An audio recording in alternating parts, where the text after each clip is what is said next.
niyo po, sa buhay po natin na bilang Kristiyano, napakasarap po na makita ang bawat isa sa atin. Lalo na tuwing Sunday, nakikita lang tayo minsan sa isang linggo, di po ba? Kaya po, every time na makita ko sila nanay, di ba? Makita mo yung mga kapatid mo sa Panginoon na nagpapatuloy na sumasamba sa Panginoon, nandito sa church upang makinig ng salita ng Diyos, ma-strengthen ulit. Yung joy po natin, patuloy na umaapaw. At pag makikita mo yung mga bakante na mga upuan, syempre, mayroon tayong lungkot dahil tayo po ay isa sa Panginoon. Amen? Hallelujah.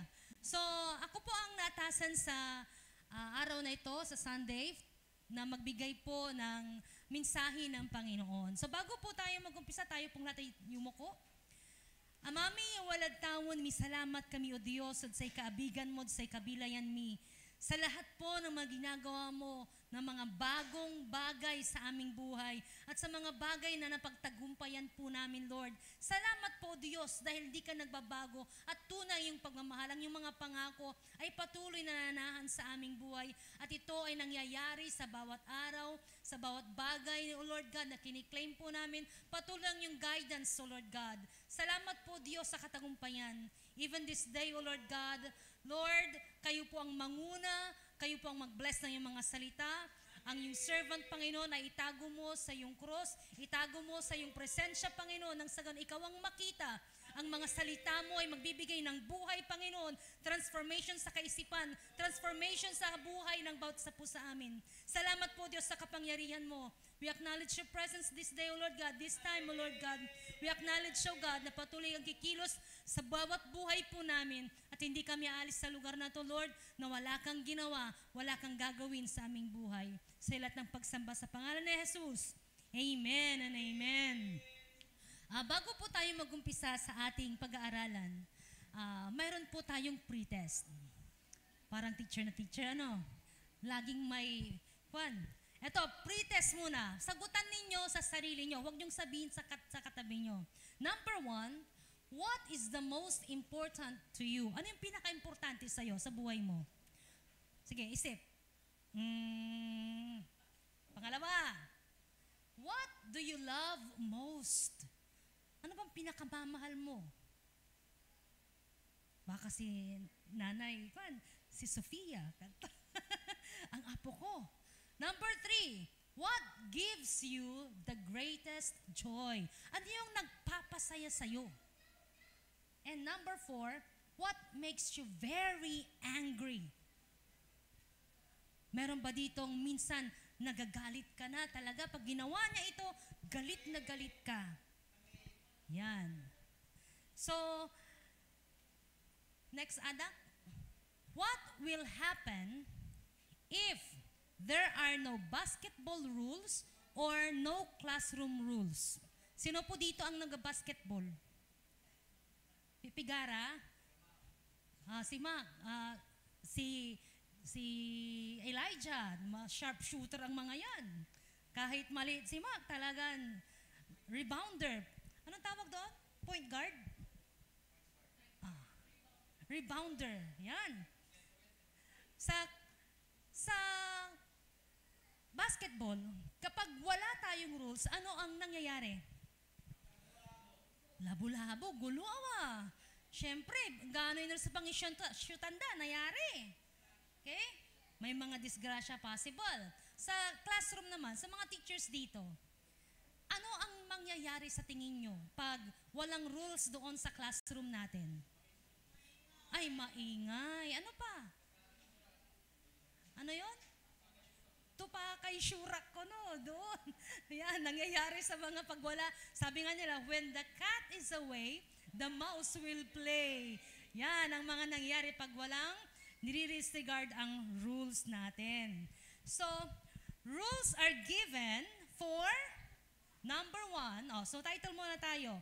Beware of idols. Bakit naman nasabi ang idols ay doon sa rules natin? Tignan natin, pag-aralan natin at listen carefully sa ating salita ng Diyos. Rules are given for number 1, for limitation. to maximize enjoyment, pleasure.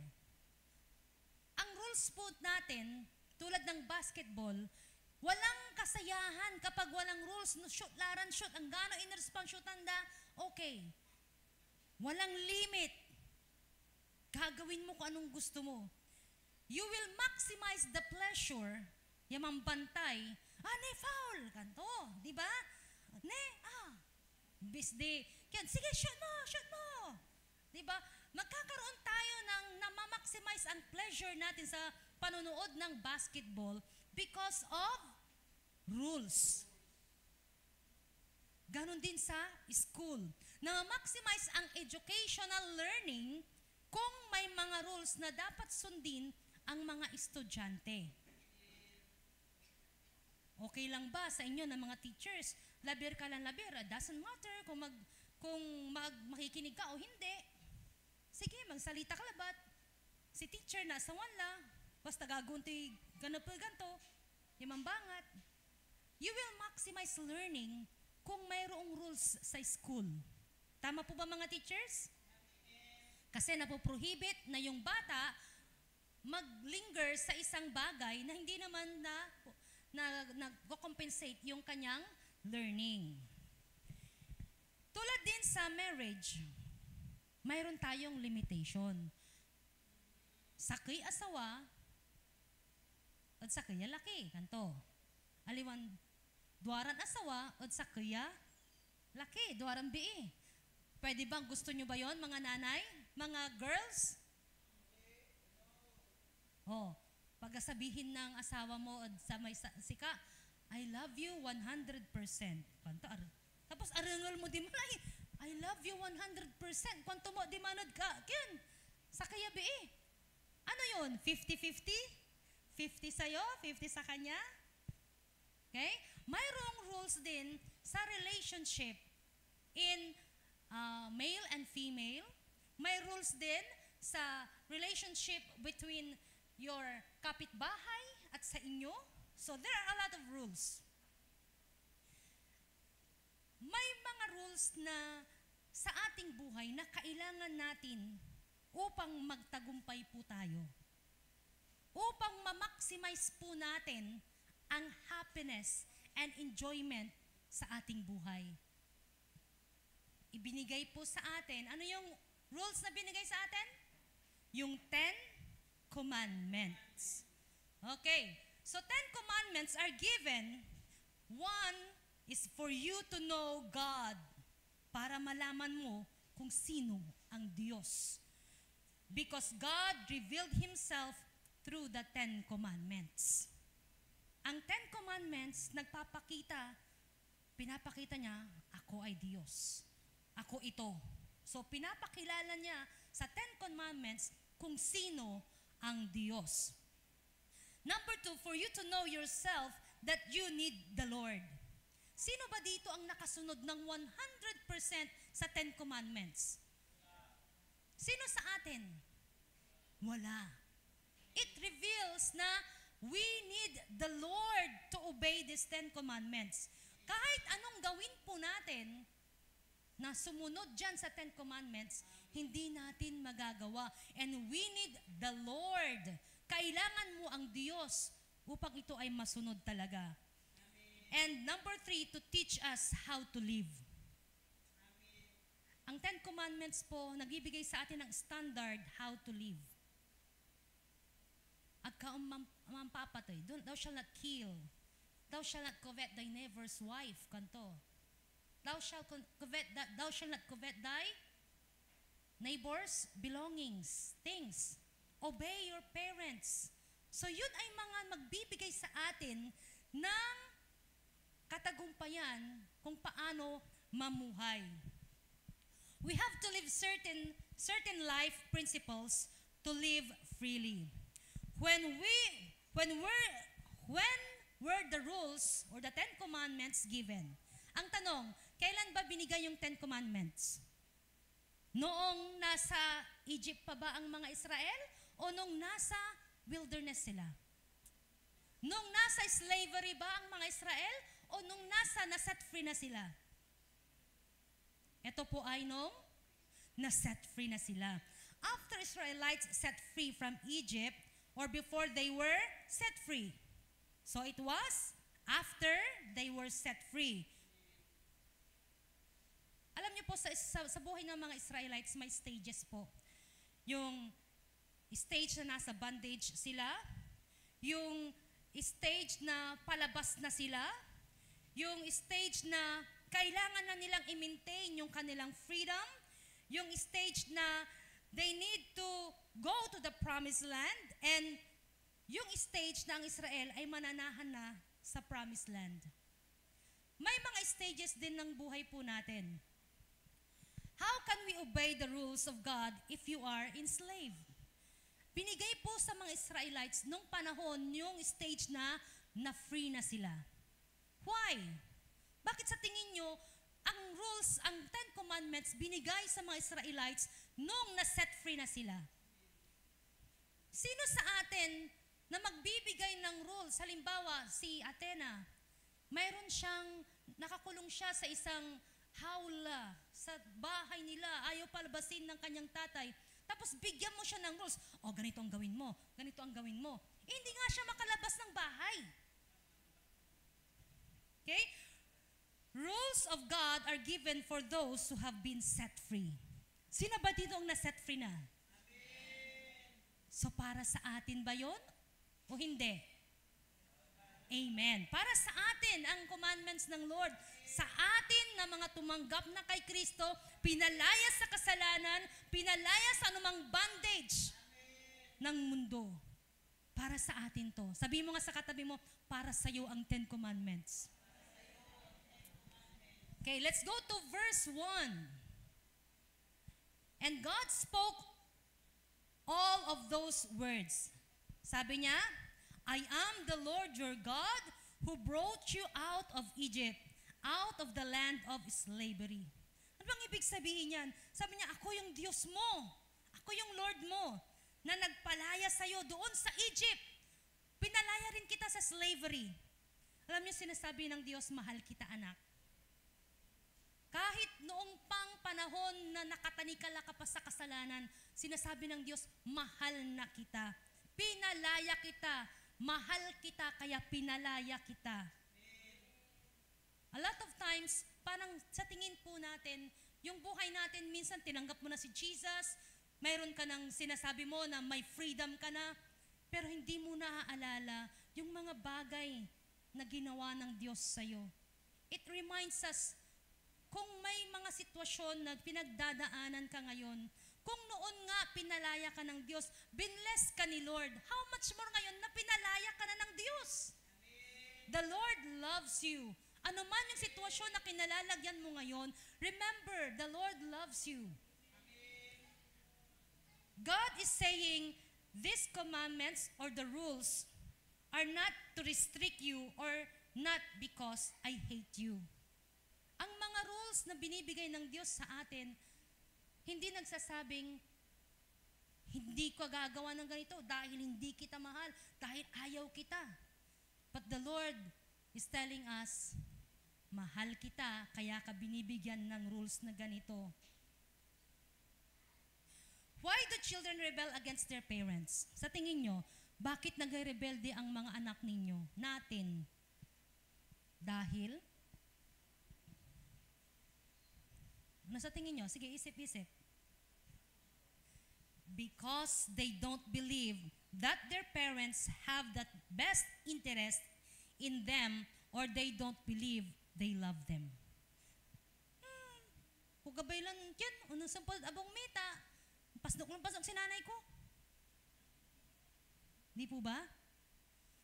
Ang galaman aral ta, si nanay ko mo to, nagtuak iinday suporta at panaral ko. Mayroon silang doubt sa pagmamahal na minsan yung interest nila ay hindi mo interest bilang magulang. Alam nyo, our attitude towards God is important. Napaka-importante po yung attitude natin. Ang pagkakakilala natin sa magulang, tulad din sa mga anak, napaka-importante yung attitude mo kung paano mo pinapakita sa magulang mo. Ganon din sa Diyos. yung attitude natin sa Diyos ay napaka-importante po. We do not obey the law to be saved. We are saved to obey the law. Nung niligtas po tayo ng Panginoon, nagbigay po ang Diyos ng law sa atin. Hindi nung tayo pa ay hindi ligtas. Kaya na alam niyo po, yung mga sinasabi natin na unbelievers, napakahirap pong sumunod sa kanila dahil hindi pa sila ligtas. Pero tayo, na-set free na ng Panginoon, alam natin na may ginawa ng Diyos sa atin upang ma-set free tayo, tinubos na tayo ng Panginoon, wala na tayong dahilan para hindi sumunod sa Diyos. Amen?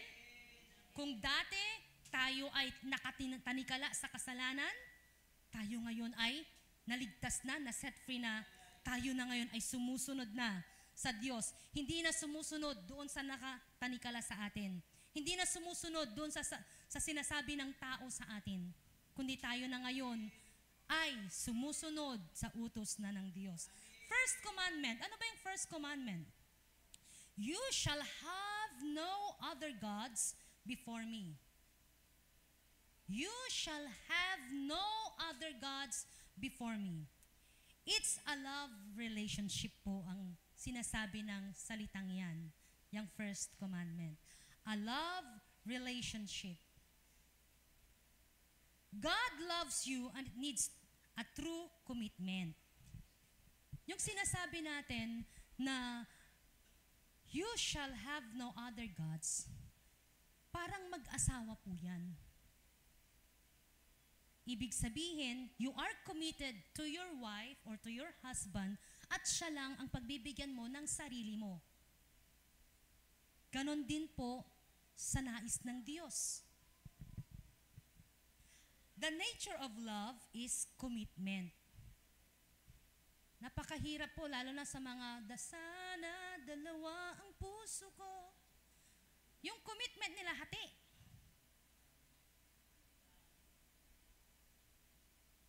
Ang bagay na yan na commitment ay napakahalaga po sa harapan ng Diyos. Hindi lang po sa mag-asawa na tinitignan ng Diyos, especially yung commitment mo sa Diyos. In the long run, we'll go farther kung ano yung commitment na yan sa Diyos. Number 2 na commandment. Anong sabi niya? You shall not make for yourself an idol in the form of anything in heaven above or on the earth beneath or in the waters below. Alam niyo po, itong second commandment na ito, napaka-trivial po sa mga Kristiyano na tinatawag. Bakit? Meron pong mga denomination na inalis po itong commandment, second commandment. Pinalitan nila. Yung number 9 at saka number 10, kinuha doon sa verse 17. Yung napaka-importanting mga bagay na magbibigay sa atin ng kalakasan, ng tagumpay sa buhay natin, inalis nila ito at pinalitan. Ginawang dalawa yung verse 17 na sinasabi niya, thou shall not covet thy neighbor's wife. Ginawang 9 at saka yung 10, thou shall not covet thy neighbor's things. Inalis nila itong number 2 na command at pinalitan ng another 1. Hinati yung sa dulo para maging 10. Which is, napaka-importante po itong salita ng Diyos sa second commandment. Sabi niya, do not make yourself an idol. So number 1, you shall have no other gods. Pangalawa, you shall not make an idol. Mahaba pa yan. Saan? Sa heaven? Sa earth? Or sa waters? Bakit niya sinabi ito? Kasi, ang mga tao kasi mapag-imagine. Yung mga tao nga doon sa Israelites, hindi na nakikita si Moses gumawa ng calf. Baka. Yung imagination nila, ito na lang sasambay natin kasi hindi natin nakikita ang Diyos. Gawin na lang nating parang baka made of gold. Sa buhay po natin, yung imagination po natin, gumagana. At yung imagination na yan, minsan, you interchange God with your imaginations. Idol, they are called the phantom or imaginary God. Why not make an idol? Bakit hindi ba tayo gagawa ng idol? Bakit ba? Because you limit God. You limit who God is. Example, nakikita ba natin itong cross? Every time na makikita mo yung cross, maaalala mo si Jesus na matay sa cross. Pag mayroon kang cross dito nakasabit, na-imagine mo si Jesus na matay para sa'yo. Masama ba yon? Hindi. Pero you are limiting God with the cross. Namatay siya para sa'yo. Yun lang ba ang ginawa niya? Hindi siya nanatili na nasa cross. Siya ay namatay at nabuhay muli. He has the power to take his life and he has the power to regain it again. Hindi siya nanatiling patay at nasa cross. Nabuhay siya muli. And he is now reigning in the Lord. He is in the right hand of the Father. He keeps interceding for you. He reigns and he rules and he will come back again. Ang Diyos hindi nanatili sa cross na nakapako. You know, you limit God's power kung ang tinitignan mo lang ay ang cross. But you see, God is the most powerful one.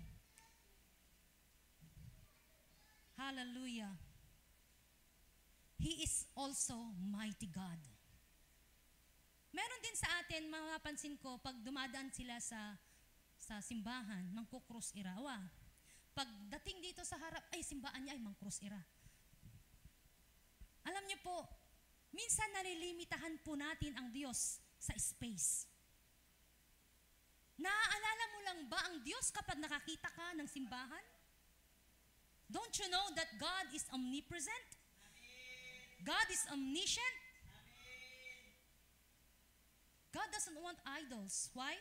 Because you are limiting God to His power and might. Now, ang question, are figures and sculpture wrong? Sabi niya, as long as you do not use it for religious purpose, it's not wrong. Tulad din ng bagay na nakikita mo, gumawa ka ng image ng ano ba, yung pusa. Oh. Di naman masama yung pusa, no? Masama ba yung pusa? Pero sinasabi mo, ay, ito swerte, ito swerte. Ayan. Yan. Nagkakaroon po tayo ng idolatry in those cases. Ang blessing lang ba ay nandun sa pusa? Hindi ka na magtatrabaho, nasa pusa na lang, ganon. Okay? So, image and statues, mga bagay, hindi naman po yan sinasabing idols na. But if you use it for religious purposes, tinataon mo na yung faith mo doon, pagdala ko ito, safe ako. Okay. Yan, beware. Dahil magdadala sa'yo ng taliwas sa salita ng Panginoon. Guard yourself against idols. Ano ba ang idols? Okay, sabi niya, guard yourself against idols. 1 John 5:21. Dear children, keep yourselves from idol. Idolatry is an spiritual adultery. Ano yung adultery? Nan asaway, asawam, ya another asawa. Ang idolatry is an spiritual adultery. Sinabi mong mahal ko ang Diyos, pero may importante pa sa yung mga bagay. Why guard? Bakit ba kailangan natin na i-guard ang ating sarili? Why guard ourselves from idol? Sabi niya sa verse 5, you shall not bow down to them or worship them, for I, the Lord your God, am a jealous God. Sabi ng mga, jealous God. Ulitin mo sa katabi mo, seloso ang Diyos. Nako, anong klaseng selos yan? God is jealous God, a jealous God. Ang jealous na yan ay hindi tulad ng taong pagsiselos. Ako, magsiselos ako sa asawa ko, sa kanya, dahil asawa ko yan eh. Sa akin yan eh. Man's jealousy is selfish, but God's jealousy is righteous. God loves you and He wants your best interest. Ang jealousy ng Diyos ay nagbibigay sa atin ng magandang plano. Best interest. God loves you and He wants the best interest. God's jealousy is protective. Bakit sinabing protective? When you worship other God, it will eventually deceive, control, and destroy you. Kapag nag-worship ka sa ibang God, mayroon kang other gods, ay nako, mamaniobrahin ka niyan. Tulad na yung sinasabi natin, kaunalis, abong mo, ang gadag mo pinuyok, swerte, galadya. It will deceive you. Bakit sa kanya ba nangagaling ang swerte? Diba? Sabi ng Diyos, blessings came from the Lord, comes from the Lord, and He adds no sorrow in it. Sabi ng salita ng Diyos. Hindi galing dun sa material na bagay. So He is deceiving you. He controls you. Every time na naalis ka, ipuyok mo, it controls you. And it will destroy you. Sinisira ka niya. Kaya nga, God's jealousy is protective. Verse 5, sabi niya, punishing the children for the sin of the fathers to the third and fourth generation of those who hate me. Of those who hate me. Third to fourth generation. Paano ba masasabi ang third to fourth generation? Tulad ni, kilala niyo lahat si Nanay Talin. So, ang first generation ni Nanay Talin ay si Daddy Jing. Ang second generation ay si Chris. Tsaka si Renita, si Janet, and JR. Ang third generation na maapektuhan ay anak ni Chris, anak ni Renita, anak ni Janet. Ang fourth generation ay anak ni Renzo, anak ng mga apo-apo. So you see, yung mga bagay na ginawa mong kasalanan ay hindi lang pumapasa sa'yo lang nagbe-benefit yung kasalanan. Hindi lang sa'yo kakagat. Pati doon sa third and fourth generation, salita po ng Diyos yan. At hindi ma-abolish yan. Mangyayari sa buhay natin. Bakit? Paano ba? Kung yung tatay mo, lasinggero, ano ang ina-expect mo sa magiging anak? Lasinggero din. Kung ang pamilya ng lola mo ay mabii, malalakiro, expect mo yung mga susunod na henerasyon, meron at meron pa ring ganon. Yan po ay nagsasabi sa salita ng Diyos. Ibig sabihin, we are accountable to our next generation. Ano man yung ginagawa mo ngayon, accountable ka, hindi lang sa sarili mo, sa Diyos, kundi pati sa mga susunod mong henerasyon. Matakot po tayo na gumawa ng kasalanan. Dahil hindi lang ikaw ang magsasuffer, maging ang mga susunod mong henerasyon, mga apo mo. Kung tignan po natin yung isang picture, ano pa nakikita nyo dyan? Yung tatay, nilalagyan niya ng gulong-gulong. ng chain, yung lieg ng anak. You see, ito ay isang kwento na nakita ko sa FB. At I want you to learn from it. gusto ko lang i-share and maging storyteller ako sa ngayon. Isang umaga, sabi ng tatay niya, "Get up, wash your face, comb your hair, put your shirt on, hurry! No time for breakfast. Take your juice with you and don't spill it." What did I say? Huh? You already stained. I'm sick of this. You never do anything right. Sabi ng tatay niya. Sabi ng anak na, "Dad," sabi niya. Alam nyo, the boy, he was afraid. At school, he couldn't focus. Always lost in thought. Always sad. He kept wondering why other kids were happy and he wasn't. Later that day, in the rare moment of courage, he spoke. Sabi niya sa tatay niya, "Today, my teacher asked, 'What does your father do for work?' And I didn't know what to say."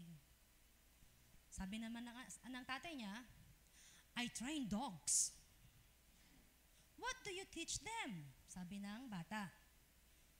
"To be obedient, not to destroy things, to protect, to guide the blind, to save lives, to be patient, brave, and loyal, and to do it all without expecting anything in return." "And how do you train them, Dad?" "I just put a little chain on them.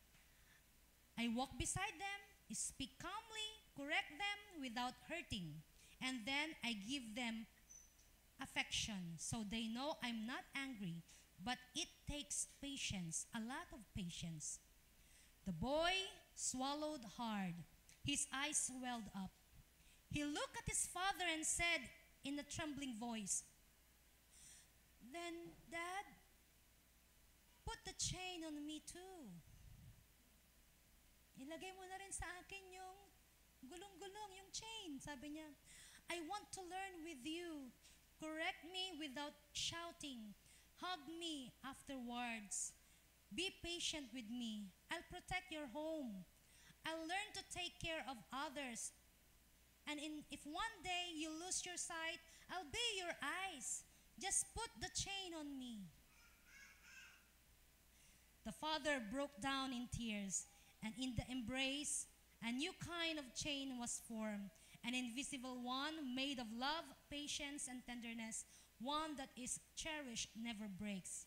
Let's not forget our children need time, care, and gentleness because love isn't shout, it's shown. Minsan tayo po, yung ating buhay kasi, kung ano nakikita ng bata, siya yung, sabi nga sa Tagalog, ang nakikita ng bata sa matanda, ang tingin niya ay tama. You see, yung generational curse sa atin, if we keep shouting sa ating mga anak, one day makikita mo ang anak mo, nagsha-shout din sa mga anak niya. Natanong nga sa akin ni Renzo, "Ma, bakit ngayon hindi ka na namamalo? Bakit noon, palo ka ng palo?" Why? Alam niyo po, sa aking generation na si father ko, maruksa. And akala ko noon, sabi ko nga, alam niyo nung high school pang, hindi ko alam kung nakwento ko na sa inyo, high school ako, adok sa tuak. And sabi ko, kasi masyadong masibag si tatay ko, pumunta ako sa likod ng bahay, may punti, di man, nagkapuntian, bunagi-abang may, sinisigbat ko, galit ko. Pero alam niyo kung anong sabi ko? "Anggap mi asawa, kaparam." Lord, pero alam niyo, yung mind ko, bilang isang anak na nakakilala na sa Diyos, sabi ko, katawan, agmuhahayaan niya sa inaasawa kat kapara ng tatay ko. Sorry, tay. Pero yun po ang katotohanan. But in my anger, I still pray to the Lord that God will bless me. Pero yung galit na yun, at prayer na may galit, na may, ano bang tawag doon? Basta ganun ang nangyari. However, nung nakita ko yung in the long run ng buhay naming mag-asawa, nakita ko yung pagkakaiba at kasagutan nga sa panalangin kong yun. And I praise the Lord na tumutugon siya sa panalangin. However, yung sitwasyon na naman ako sa tatay ko, no, anto may abambanan to, si kato'y iliwatod anak to. But the Lord transformed me. Kaya nga, tinanong ni Renzo, bakit di na ako namamalo? Sa iluroy ko si kato, kasi trial and error ka anak. However, the Lord taught me how to be patient. Yung, alam niyo yung salita ng Diyos na nagsasabi, love is patient, love is kind. At sinasabi rin, the fruit of the Spirit is love, joy, peace, kindness, gentleness, patience, long-suffering. Kapag may Espiritu Santo ka sa buhay mo, nasa iyo, ina-acknowledge mo sa buhay mo, dahan-dahan po tayong tinatransform ng Diyos. Hindi man instant, may mga bagay na instant, pero yung buhay natin, napakasarap po na makita mo yung transformation. Kaya nung sinabi ko, anak, kasi natuto ako sa'yo. Kahit bata man yung anak ko noon, at hanggang ngayon nakikita niya yung pagbabago, I praise the Lord. Kasi ang nagbabago sa atin si Lord. Amen? May mga pagkukulang man tayo, mga magulang in the past years sa ating mga anak. Pero it's not too late. Hanggang buhay pa tayo at binibigyan tayo ng Panginoon ng pagkakataon to use our life for His glory, gawin po natin. Kung paano pinapakita mo ngayon yung pagmamahal mo sa mga kapitbahay mo, makikita nila na, ay, na-transform na ito. May Holy Spirit na nagtatransform. Lumalabas na yung bunga natin. Amen? Hallelujah. Saan na tayo? Verse 6. But showing love to 1,000 generation, to those who love me and keep my command. Ulitin natin, to those who love me. Ulitin nga natin, to those who love me. Keep my commands. Kanino pinapakita ng Diyos ang kanyang pagmamahal? Sa mga taong nagmamahal sa Diyos at sumusunod. Sabi nga ng salita ng Diyos, sino ba ang totoong nagmamahal sa Diyos? He who obeys my command. Alam nyo ano ang pabor? 1,000 generation will be shown the love of God. Ano ang cause? Ang cause, it's cause and effect po ito. Ang cause, you have to love and honor God, obey God. Ang effect, blessings. The love. Pag sinabing love of God, nandyan ang blessing, pabor. Kaya kung mapapansin nyo, kapag tinanggap nyo si Jesus sa buhay nyo, sa pamilya nyo, may pagbabagong nangyayaring maganda. Kaya nga sinasabi natin sa kanta natin, paganda ng paganda, pabuti ng pabuti, pasaya ng pasaya ang buhay ko. Ano pa? Paangat ng paangat, payaman ng payaman. Ano pa? Ang buhay ko kay Kristo ay ganito. Ganyan po ang pag-ibig ng Diyos. Hindi niya po hahayaan na kung ang buhay mo ngayon ay mahirap sa bilay munatan, makikita mo yung transformation, paangat ng paangat. Ang bahay po namin noon na bangunan ko, nukabat yoy abing, sa bilay minansaman, at agtagay may, takay, what do you call that? Yung poste, yung post ng bahay, sumataas. Nandoon sa silong, ken, man saro-saro kami, kanto. No, napulag may baaw, may manok, noon tangay katagay, butaw mat. Pigari bitaw, nagtagay. Pero alam nyo, nung time na tinanggap ng family ng Beltran, pamilya ni Fabian, ang Diyos sa buhay nila, ilang bahay na ang nagawa namin because the blessings of the Lord. Lahat ng mga anak niya nag-benefit. Wala sa mga kapatid ng nanay ko ang natiling mahirap ang buhay. At ang mga apo niya ay mga professionals. Ganyan po ang blessing ng Lord kung mayroon kang Jesus sa pamilya mo. Kung hindi mo hayaan na yung kaaway sisirain niya yung commitment mo sa Diyos. Ang pangako ng Diyos ay pangako niya at hindi nagbabago. At kailangan mong i-claim yan. Panindigan mo yan. Laban po yan sa buhay. Ang pagsunod sa Diyos ay laban. Pinaglalaban po yan. Dahil a lot of times, natitempt po tayo na gumawa ng kasalanan. Pero sabi niya, those who love the Lord and honors Him, who obeys the word of the Lord, siya yung pinagpapala ng Diyos. Sabihin mo, ako yun! Amen. Tayo po yun. Hallelujah.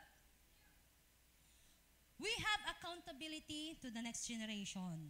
Sabi niya, ano pa ba yung idolatry? Sabi ni Bill Gothard, is trusting people, possessions, or position to do for me what only God can do.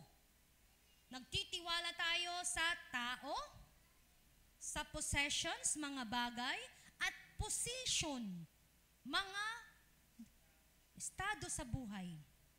That is idolatry.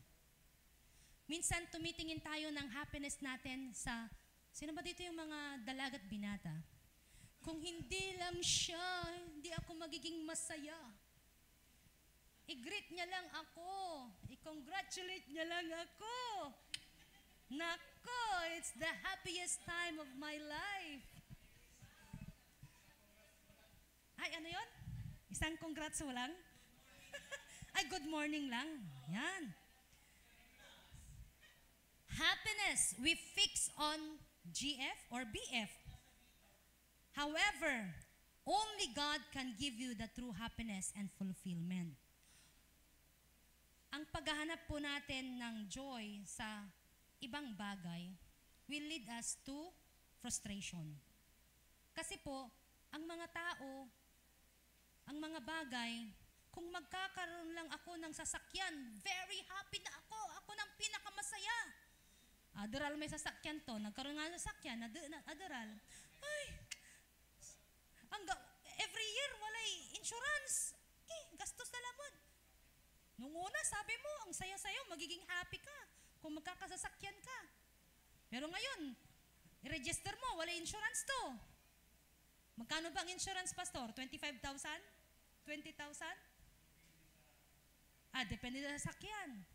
Oh, you see, yung happiness natin sa mga bagay, pag hinanap mo sa bagay, mawawala din yan.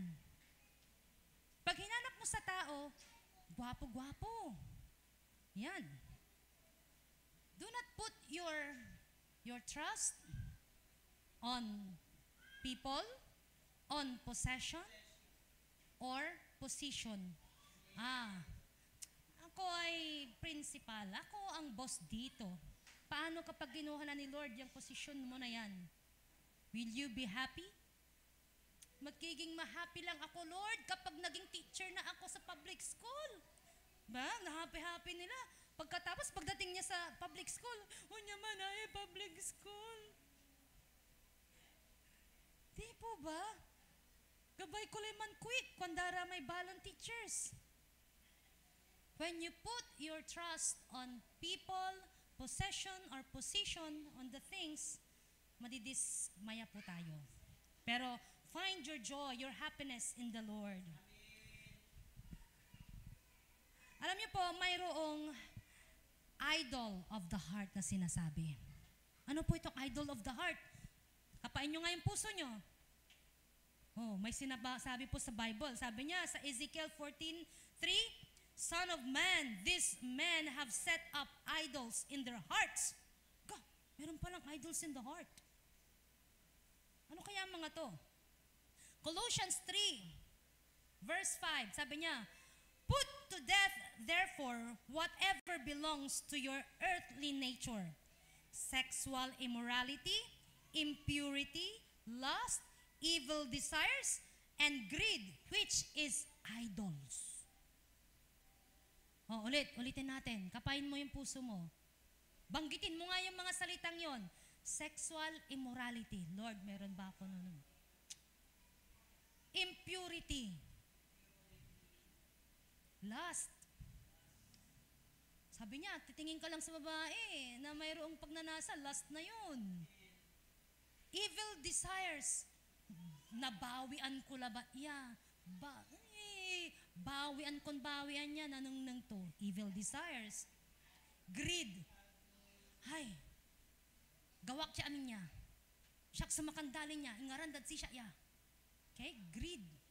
Sabi niya, ito ay idolatry. These are idols of the heart. Pangalawa, mental idolatry. Pangatlo na ba yan? Mental idolatry. You think God is something He should be. Sino dito nagsasabing, God wants you to be happy? Sino dito? God wants me to be happy. Itaas ang kamay. Ang nais ng Diyos, maging masaya ako. Itaas ang kamay. Hindi kayo siguro. Very good. Sino dito? Nagsasabi, naniniwala na gusto ng Diyos maging masaya ka. Nay, naniniwala ka. Ang Diyos nais niya maging masaya ka. Correct po. Totoo po yun. Nais ng Diyos na maging masaya ka. However, minsan, baluktot ang kaisipan natin. Paano masasabi? God wants me to be happy. Therefore, yung asawa ko, hindi niya ako pinapasaya.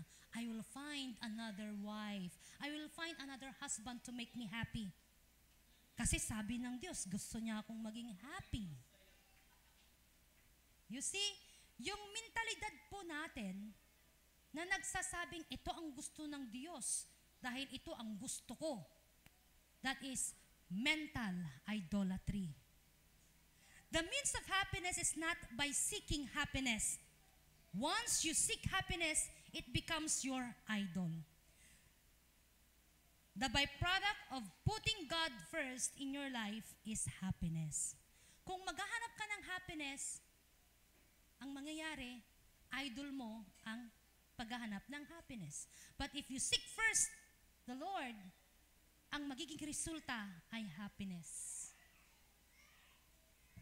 Anong unahin natin? Paghahanap ng happy-happy? Lagi tayo sa Boss Coffee para maging masaya tayo? Lagi tayo sa Jollibee para maging happy? Jollibee happy? Yan, bida ang saya. But when you seek first the kingdom of God, the Lord in your life, the byproduct is happiness. Yan. That's true happiness. We manipulate God. Ito yung isa sa mga mental idolatry. You manipulate God. Paano ba natin minamanipula ang Diyos? If I do this, you will do this for me, Lord. Lord, kailangan ko ng ganito, ha? By the time na ganito, bibigay ko ito, isisid ko ito dahil naniniwala ako, Lord, ibibigay mo, balik mo ito ng triple, doble. You give because you want God to do things for you.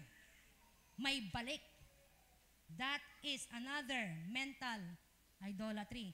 Napaka thin line po, may thin line before the obedience to the Word of God at obedience sa gusto mong mangyari. This is the will of God and this is your will. There is a very thin line sa mga bagay na yan. Kaya po, evaluate yourself when you give to the Lord. I give this because I love the Lord, or I give this because, God, I want you to do this thing for me.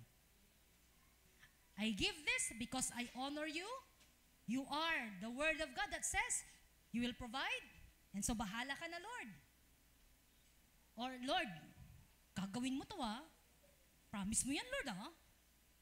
Okay, evaluate ourselves. Napaka-thin line po. There is a thin line between your will and God's will. Kaya evaluate yourself. And letter C, you do not recognize all the things that the blessing of the Lord comes from God. Minsan, sabi nga ni Sister Jen kanina, nakakalimutan natin magpasalamat sa Diyos. Yung mentalidad po natin, because I have the strength, I did it. Because I have the abilities, kaya blessed ako ni Lord. Yung thinking po natin na because of me, because of the things na ginawa ko, I am blessed. Para sa akin to. Yung sahod kong ito, yung increase kong ito, kasi ginawa ko yung best ko eh. But do not think of it na galing sa iyong sariling kakayanan. Yung mentalidad po natin, alisin po natin yung bagay na ginawa mo ay ginawa mo para sa sarili mo lang at walang blessing ni Lord. What if inalis ng Diyos ang kalakasan mo? What if inalis ka ng Diyos dyan sa posisyon mo na yan? Think of God as the blesser. Yung abilidad galing sa Diyos. Amen? Yung time na meron ka ngayon na pwede kang pumasok, magtrabaho, galing sa Diyos. Yung mga pamilya mo na nag-support sa'yo para maging maayos ang everyday life mo, blessing yan ni Lord. As I said, lahat ng meron tayo ngayon ay blessing galing kay Lord. And we are just, anong tawag doon? We are just enjoying it. We are steward, sabi ni Madam. Kaya po, wag niyong isipin na gumraduate ka, pumasa ka sa let dahil sa kakayanan mo. God bless you. Ibigay mo sa Lord ang lahat ng pagpapala meron ka. Romans 1:21, for although they knew God, they neither glorified Him as God nor gave thanks to Him. Romans 1:25, they worship and serve created things rather than the Creator. There is nothing wrong with the blessing of God. But when those things begin to control you, that is the danger. Our identity should not be in what we have. Wealth, profession, achievements, position, it should be from God. Balikan po natin yung ating question kanina. What is the most important to you? Ano ang pinaka-importante sa'yo? Pangalawa, what do you love most? Number 3, what gives you the greatest joy? And number 4, what makes you very angry? Whatever your answer, it is your idol. Kung bigla-bigla ka na lang nagagalit dahil sa binalawda ka, yung self-integrity mo nasaling. Agkalamakaugip. Gabay mo na umbawi. That may be your idol. Yung anak mo, ayaw mo siyang masaktan. Ayaw mong maghirap siya. Si kalay mampupusak, si kalay magsisinog. Inda mo balay pagkain. That is your idol. Kung magkakaroon lang ako ng sasakyan, ako na ang pinaka-happy. That is your idol. Agkaunlaod church, tantoy gawon mo, manggawa kay report mo. Manggawa kay unya at school. That is your idol. Seek first the kingdom of God. Alam niyo po sa buhay po natin, ang mga bagay na idol, mayroon at mayroon po sa atin. Pero you know what? We Christians should not rely on the things na nakikita na natin na mayroon na tayong nauuna at kailangan nating bumalik sa Panginoon. We have to go back to the Lord. Christian life is a process. Process of God breaking our idols one by one. Kaya nga po sinasabi ko sa atin, bumalik tayo sa Panginoon. You have to evaluate yourself. Lord, ano na ba ang nauuna sa buhay ko ngayon? Lord, may mga bagay ba na pag minsan bigla na lang ako nagagalit, sobrang galit. Ito na ba ay idol ko, Panginoon? Tulungan niyo ako. Are there things in your life na sumasagot sa mga question na yon and becomes your idol? Check yourself. Check ourselves. Kailangan po natin na humingi ng tulong sa Diyos. Identify your idols and surrender it to God. At paano mo lalong matwagdatanggong pa yan? yung pagkakaroon ng idols sa buhay mo, get to know the Lord more and more. Sa paraan na yan, lalo mong makikilala ang Diyos, lalo mo siyang mamamahal, ma-appreciate ang Diyos at mabibigay ang glory sa Kanya. Amen po ba? Pwede po ba tayong tumayo lahat? May mga bagay ka ba na natamaan ako, nabukulan ako? May mga tama ba sa puso natin, sa isip natin? Evaluate ourselves today. Pwede po ba tayong yumuko at manalangin? Idulog mo sa Panginoon. Kung doon sa evaluation natin na question, pre-test and post-test, doon sa pre-test, meron kang na-identify. Surrender to the Lord. You and the Lord knows. Hindi kita kilala personally, kilala kita sa pangalan, pero hindi kita kilala ng kabuuan. But God knows you.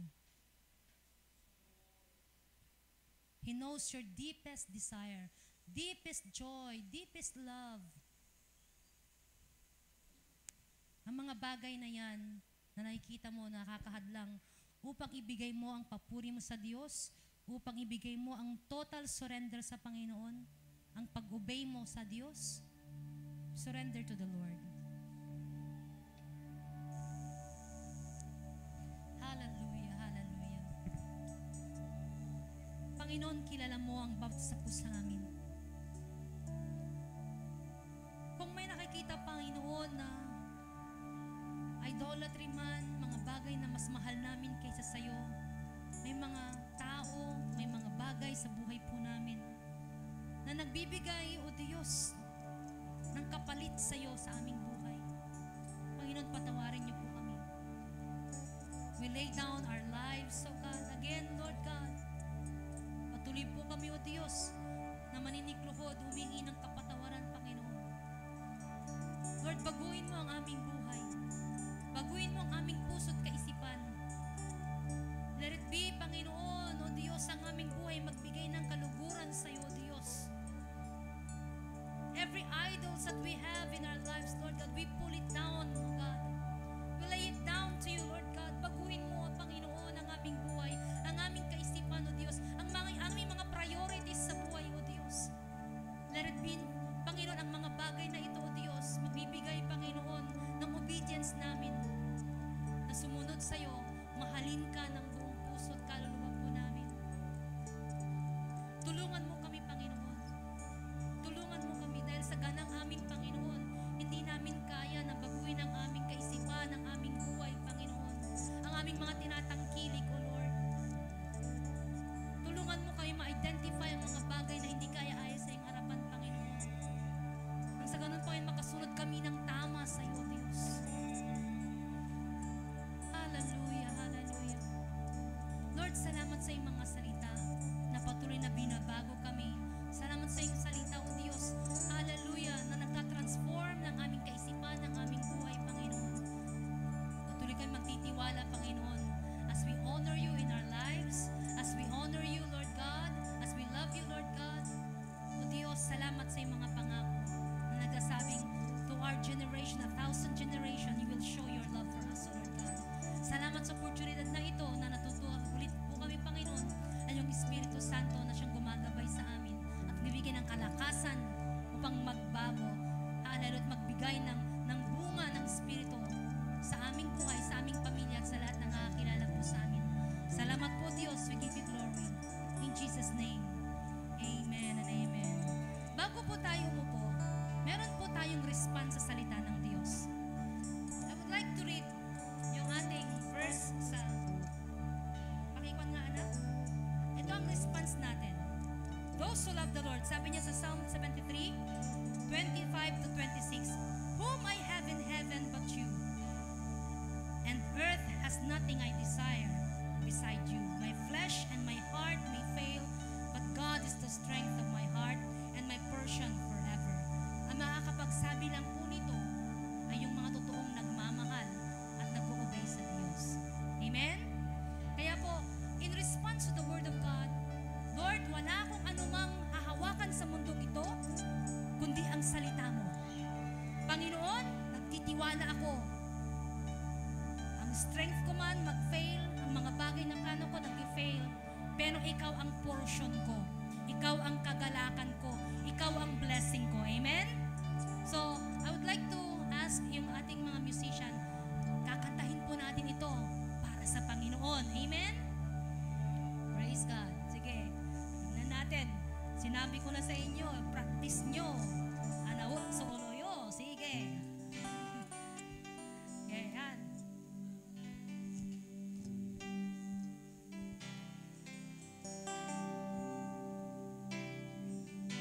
Who have I in heaven but you? There is nothing on earth I desire beside you. My heart and my strength, many times they fail, but there is one